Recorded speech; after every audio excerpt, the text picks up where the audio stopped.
Grace and peace, y'all. I hope everybody is feeling blessed this morning. All right, so I hope you guys got a cup of coffee or something because this video right here is about to get real philosophical. We're going to be discussing how everything that has happened, not only in past history, in the Bible history, but now has been orchestrated completely by God.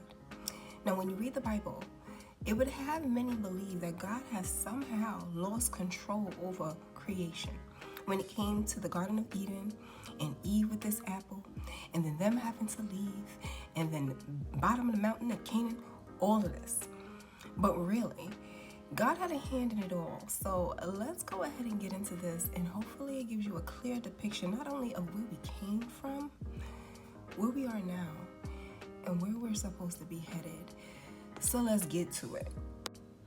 Now, first off, I was led to grab my What's the Vibe deck. I don't know if I'm gonna need it or not because I'm channeling pretty heavy, but if I do, I got it just in case. If I got some questions from my father as I'm channeling through this message, this will help me clarify those messages. We're gonna start with Genesis. Some of the things that are unspoken, but leave a little question and have you saying, right? One of the biggest question marks is, if the Garden of Eden was where God was going to put mankind, put Eve and put Adam, why would he put the tree of knowledge of good and evil smack dead in the middle of it if he didn't want them to eat from it? First thing to know is it was never intended for that to be indefinite. I'll say it again. It was never intended for that to be indefinite. The tree of knowledge of good and evil, we're supposed to be able to partake of that. The problem was we're not supposed to be partaking of it as baby souls. Adam and Eve had not had enough wisdom from just experiences to be able to jump into that type of knowledge. This is where things went awry. Now, if you notice in Genesis 2:17, God says, you may eat of every tree in the garden, but the tree of knowledge of good and evil you shall not partake, because at least you will shortly die. Now, he didn't say don't eat from it. He said you shall not, leaving it open for free will interpretation, because that is the biggest gift God gave us. You do have free will. He made a suggestion and he posed that if you were to do so, it would lead to death. Why? Because you're not ready. Now, when the serpent, because he wasn't a serpent, that's just a characterization of how deceptive he was being, comes through, he questions that statement. And he questions that statement with what God didn't say. He said, did he say you cannot eat of it? Which leaves it open to making you feel as if you are being controlled. And as we know, human beings have this issue with control. We don't want to be controlled. And remember, he's given us free will, so naturally, we're inquisitive, even as baby souls. You see how these toddlers be walking around here. Don't act like you don't know. The purpose of that question was to cultivate suspicion of why God would not want you doing something. And that's exactly what he got from it. Eve naturally was like, why would God not want to? It was posed as if God was being deceptive.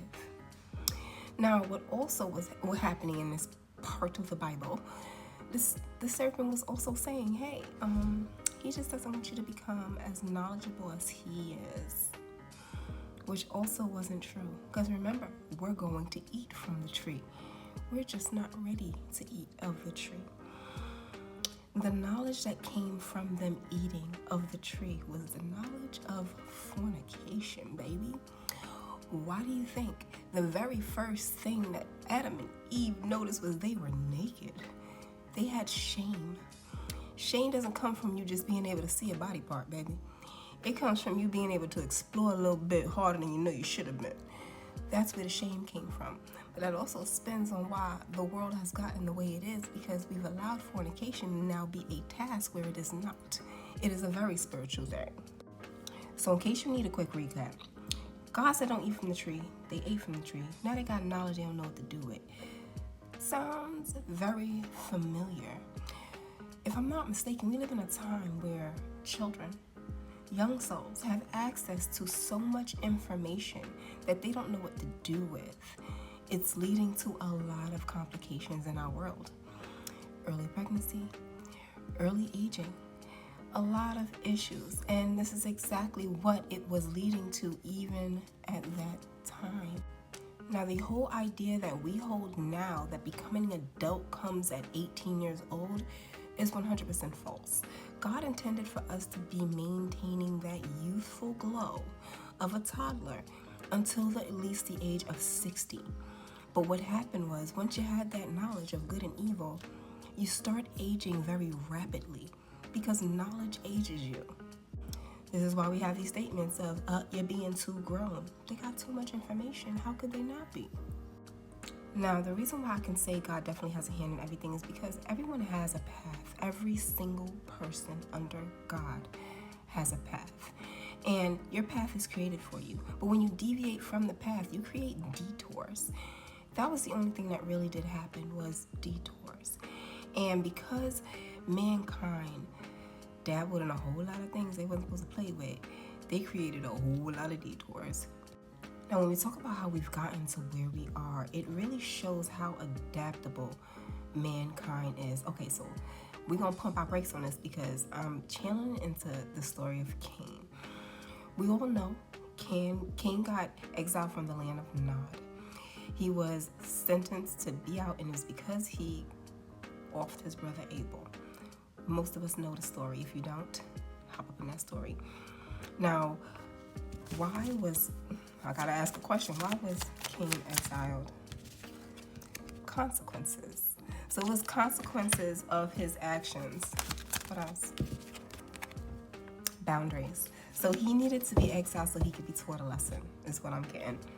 Now, because mankind is so adaptable, they sentenced him to leave, and he found comfort in his exile. We see this every day as well, where we send people to prison for their misdeeds, and they find a way to be comfortable in prison.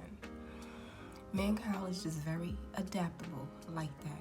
Now, of course, it was supposed to be to have him repent, to realize that he wrongdoing. But because others were just like, well, that wasn't that bad of a sentence. They look like they're having a good time down there. Mankind's inquisitive nature landed them hanging out with the dude and thinking that there was more fun on the bad side than there was on the good side. So, consequences.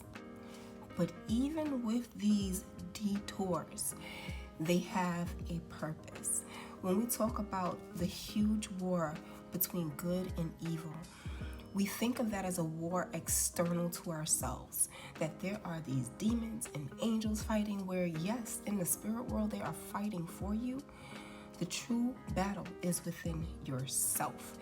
You're fighting your natural nature of wanting to do what feels good versus knowing what is right. And it is because you have knowledge that came upon you way too quickly. So in your development, you now have to learn way sooner than you needed to how to adapt to the fact that we hold all this knowledge and that is being transported to us through our DNA, and that we are continuing to walk down that path of, I wonder what would happen. Now, know that all roads lead home. This is the truth. So when you finally do find your path back, you're back on the natural written path that God already wrote for you. But the lessons that you are going to learn, they're going to come from your choices and those consequences.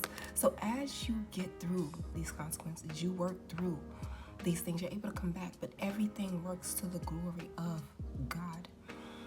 So many of us are learning a lot of lessons, not necessarily for ourselves, but because of past lives and because of generational curses. These are things that have been passed down through your bloodline.